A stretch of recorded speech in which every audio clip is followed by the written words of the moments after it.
এখানে আছে সাইড দিয়ে সিঁড়ি।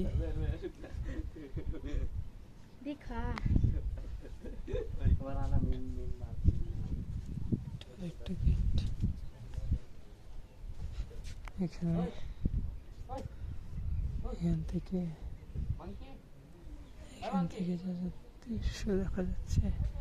এই পাশে আরো জৈন টেম্পল আছে, তীর্থঙ্করের আর অন্যান্য টেম্পল আছে। ওই দোকান একটা আছে এই চূড়াটাতে, তারপরে এই চূড়াতেও একটা আছে, এই চূড়াতে দুটো আছে, তিনটে আছে, এখানটাতেও আছে একটা,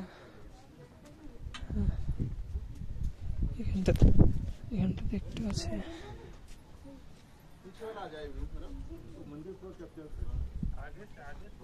সব ছবি তুলতে এসছে। এখান থেকে গেট একটা খোলা আছে, এখন কিছু শুয়ে আছে, ভালো হাওয়া হচ্ছে তাই। এই যে